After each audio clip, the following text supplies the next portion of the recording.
I was going through my list of recommendations for Diana Ankudinova. There are quite a lot on there, and this song caught my eye. This is, of course, Sway. It's a very famous song. There are many famous versions of it, but I don't actually know the original. It's a song, Quien Sera, from 1953, written by Mexican composers, Luis Demetrio and Pablo Beltrán Ruiz. The original had Spanish lyrics, which weren't the happiest. So the first English version had the lyrics rewritten, and they were about dancing. The first super successful version was Dean Martin's. Other dancers may be on the floor, dear, but my eyes will... And here's a clip of the Pablo Beltrán Ruiz orchestra.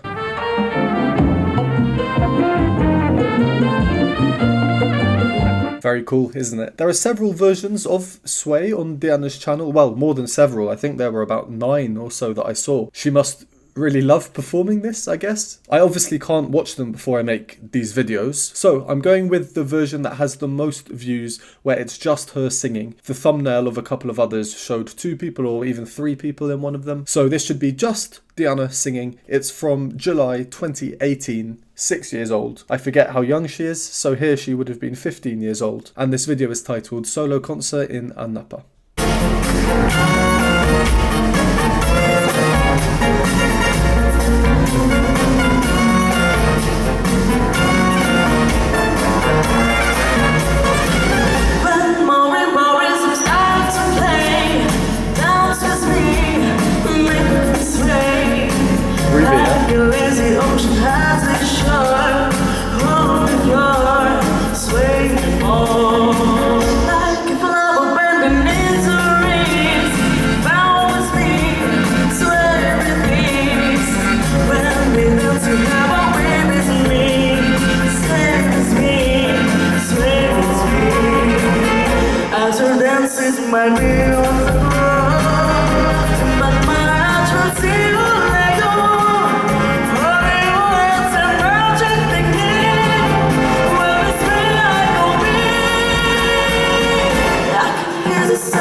Ooh, that was groovy, wasn't it? Well, we'll come and talk about that in a bit. I have a few things that I'd like to say before I forget, so I'm going to do my first pause now. As usual, if you don't want to hear my analysis or my thoughts, go to the timestamp. First things first, Diana is singing in this key, whereas Dean Martin's version was in here.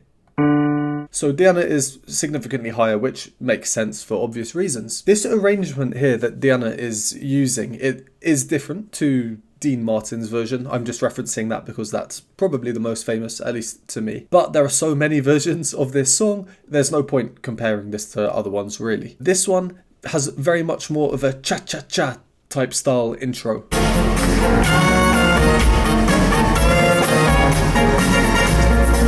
Whereas the Dean Martin version has this iconic guitar and these very accentuated beats.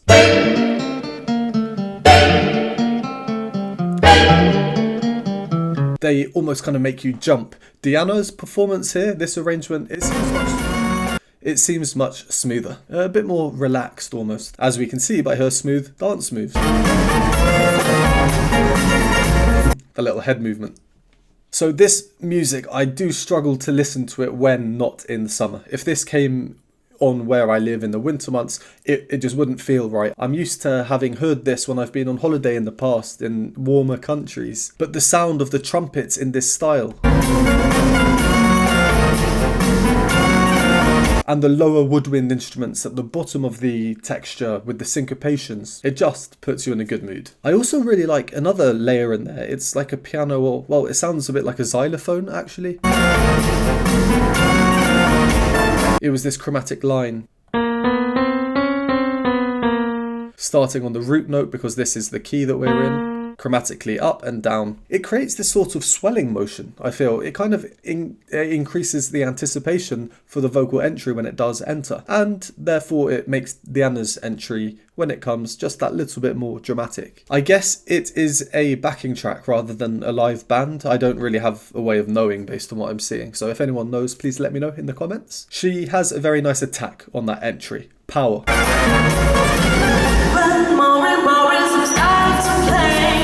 And then on the word play, we immediately see how she's going to perform this song stylistically. Such a unique voice she has, yet it seems to be so well suited to so many different styles of music, from what I've seen so far. Anyway, please check out my Diana Ankudinova playlist up here to see all my previous reactions to Diana. She just has a very versatile voice, and her timbre especially is suited to this style of music. I think we can all agree on that. And I really like how she's delaying the move onto the final note of each phrase a little bit. We don't just have a simple, instead we have, and then she very, very briefly sings that same note before changing to that on the same last word. So it's kind of like two notes in one word. Da-dum. Which in turn enhances the vibrato, the wobbles that she implements on these last notes of each phrase.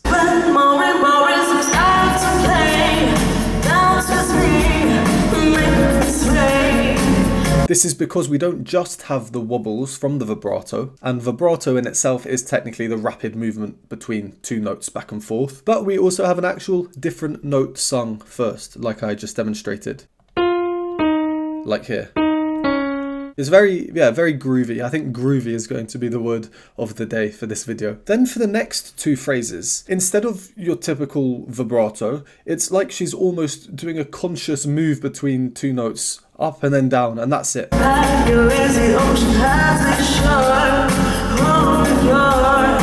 effect, I think it's really cool. It's like a super slowed down vibrato almost. Alright, so in terms of the harmony, although it's a different arrangement to the Dean Martin version, that's the version that I know and I'm referencing in my head, the harmony is the same, which means the same chords and the same chord progression is used. It's very simple chords actually. This is a song where it's all about the arrangement rather than the harmonic progression. Having a simple chord pattern with not much change makes it easier for the arrangement to be a bit more exciting and funky. There's not the added difficulty of thinking about something else in the harmonic progression. So we basically have two chords, B flat minor and an F7 chord. This is just an F chord with the 7th note in there, and we'll voice it with the F at the top.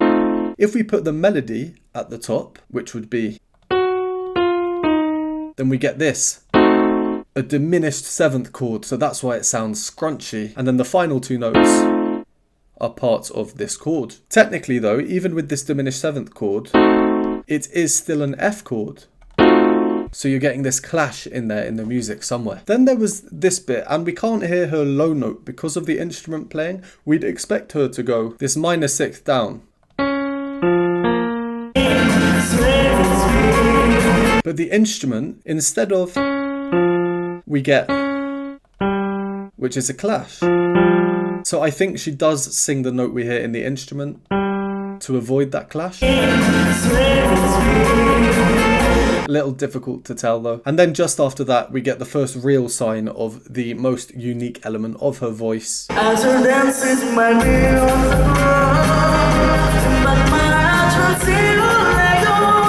what people call the polyphonic element. As I always say, I don't think I can ever get used to hearing that. And then for this climax, she stays in her full voice, in her chest voice. Power.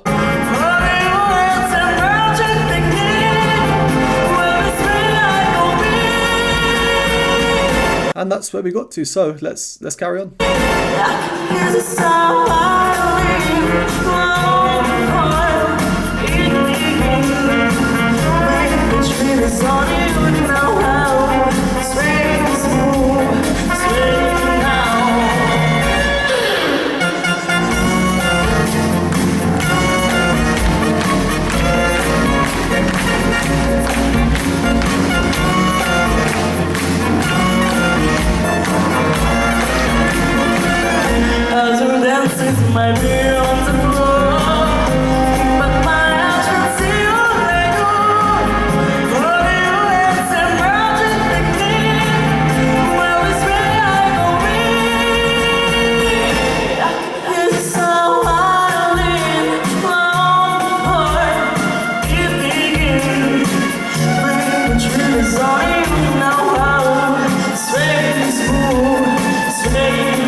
Oh, we've just had a key change.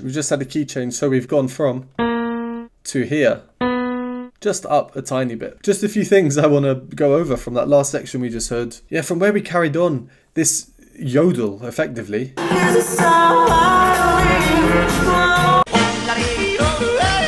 Amazing, and it's not what I'd expect based on this musical style. Cha-cha-cha. And again, a small one. And again here. It's essentially identical to the last time we heard it.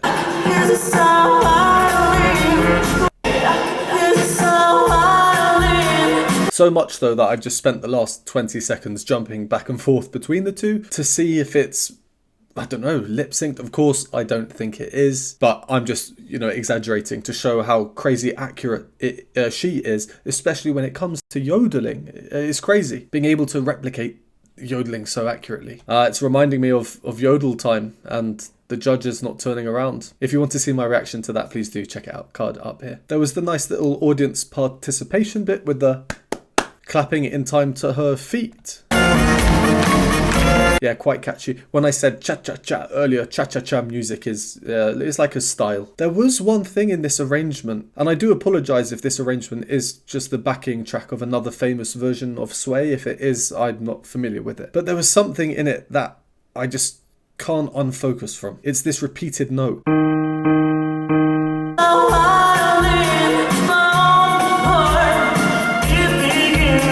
Okay, it's okay. We've got some dissonance there though, because you wouldn't expect that note to remain.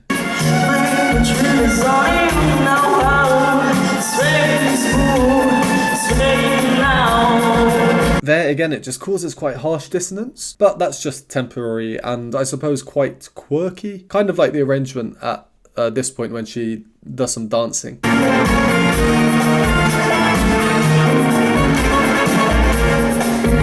And again, we can hear that note. I'm wondering if it's maybe the effect on something acoustically in this room or being picked up by the video and not actually in the music. Maybe something there is vibrating at that particular frequency. Alright, anyway, let's carry on from just before her little spin and then into the key change.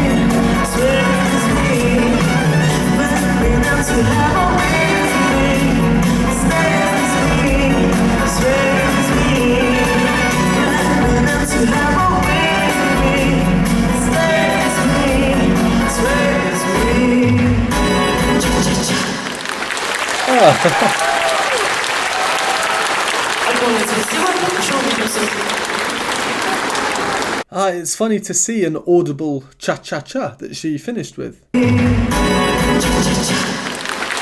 Very much leaning into this cha-cha-cha style of music. That's cool. Alright, well, yeah, that was a very fun sort of great song. I think it's a really good song actually. And she just performed it so well, and 15 years old as well. That last section, there's not too much different now in terms of the music. In terms of the arrangement, she has kept the melody mostly the same as well. We've seen some of her performances from various talent shows or TV shows in which they have completely transformed the arrangement from the original song, such as Personal Jesus, Can't Help Falling in Love, California Dreamin'. I'm sure there are many, many more that I haven't yet got round to. So there aren't too many more differences I can talk about. The main one would be this bit. Very small, very subtle, just a slight melodic change, but fun nevertheless. And the ending, it's this section repeated a number of times.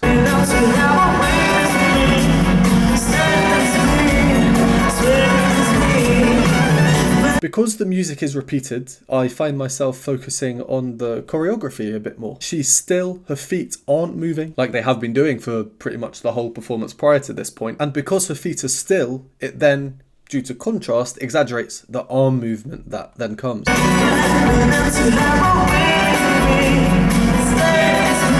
And that's when the feet move as well, one out, one out. So it makes us realise how much more goes into a performance like this on top of the singing. Is it planned choreography maybe? I think so. I think she did a step like that earlier. Or is she just feeling the music and moving in line with what her body wants to do? Maybe that as well. But either way, it shows that there is thought and consideration that goes into every aspect of the performance that we might always think about.